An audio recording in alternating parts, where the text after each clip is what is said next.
மட்டும் அனுமதி வாங்கிட்டாங்க தம்பி. இந்த தடவை எப்படியாவது பணத்தை கட்ட சொல்லுங்க தம்பி. வீட்டை மட்டும் எதையும் பண்ணிடாதீங்க தம்பி. அம்மா நான் சொல்றது கொஞ்சம் கேளுங்க. உங்க வீட்டை நான் எதுவும் பண்ண மாட்டேன். அம்மா உங்க பணத்தை எல்லாம் கட்டிட்டாங்க. என்ன தம்பி சொல்றீங்க? ஆமாம்மா உங்க பணத்தை எல்லாம் கட்டிட்டாங்க. யாரு தம்பி கட்டினா? அதெல்லாம் தெரியாதுமா. பேங்க்ல எல்லா பணத்தையும் கட்டிட்டு தான் சொன்னாங்க. நான் உங்கள்ட்ட சொல்லிட்டு போலான்ட்டு வந்தேன், அவ்வளவுதான். இந்தாங்கம்மா உங்க வீட்டு டாக்குமெண்ட்லாம் உங்கள்ட்ட கொடுக்க சொன்னாங்க. இந்த லெட்டரையும் சேர்த்து கொடுக்க சொன்னாங்க. இந்தாங்க. யாரு தம்பி கொடுத்தா? அதெல்லாம் தெரியாதுமா. பேங்க்ல கொடுக்க சொன்னாங்க, அவ்வளவுதான். சரிப்பா, நான் வரேன். ஆளை விடுங்கடா சாமி.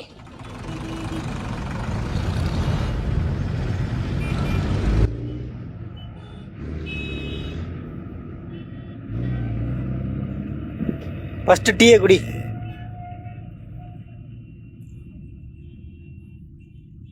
டேய் குடிடா, ஆறித போகுது. இல்ல நான் குடிச்சிடும் பாத்துக்க. போச்சுடா, என் கனவு ஆசை லட்சியம் எல்லாம் போச்சுடா. டேய் ஏன்டா இப்படி லூஸ் மாதிரி வளர்ற? நான் அப்படி என்ன வளர்னேன், நடக்கிறதானே சொன்னேன். நீ பயப்படுற மாதிரி எதுவுமே நடக்காது. நல்ல உள்ளவங்களுக்கு எப்போதும் நல்லதா நடக்கும். ஆமா, அப்படியே வந்து யாராச்சும் கடன் அணைக்க போறாங்களா? இல்லைன்னா சொந்த பந்தம் தான் வந்து உதவ போதா? சும்மாறா நீ வேற. சொன்னா நீ கேட்க மாட்டேன். ஏதாச்சும் பண்ணு.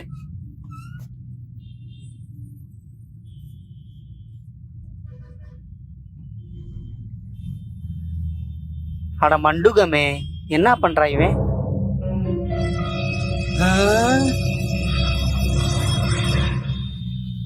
ஏய் என்னடா பண்ற?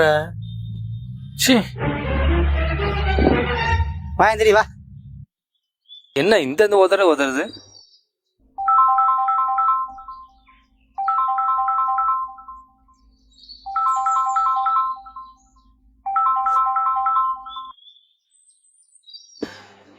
இல்ல பைத்தியக்கார பசங்களா? ஏல வேலையை முடிச்சுட்டு கடைக்கு வாங்கலன்னா இன்னும் என்ன கிழிக்கிறீங்க? அண்ணா கோச்சுக்கிறாதிவா, இங்கே வேலைப்பட்டில் லோடு இருக்கிறது கொஞ்சம் லேட் ஆயிடுச்சு. அதுதான் வந்து டக்குன்னு நம்மளால வந்து கடைக்கு வர முடியல. சரில அப்படியே வீட்டுக்கு போயிருங்க. அப்படியா? சரிண்ணா போயிடுறோம். காலைல கடைக்கு வந்துடுங்களே, சரியால? சரிண்ணா கடைக்கு வந்துடுவோம். நீ சொன்ன மாதிரிலே அவனுக்கு ஆப்ரேஷனுக்கு பணம் எடுத்து கொடுத்துட்டோம். இப்போ நாங்கள் கிளம்புறோம், வைக்கிறேன். என்னைய போய் சைக்கிளில் வர வச்சிட்டாங்களே.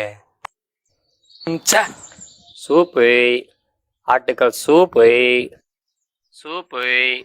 ஆட்டுக்கால் உங்களெல்லாம் நம்பி என்னத்தான் பண்றதோ. ஆட்டுக்கால் ஏல முத்து. ஏலே பாண்டி, என்னப்பா நமக்கெல்லாம் சூப் இல்லையா? உனக்கு இல்லாமலையாப்பா? இந்தா வரேன்ப்பா.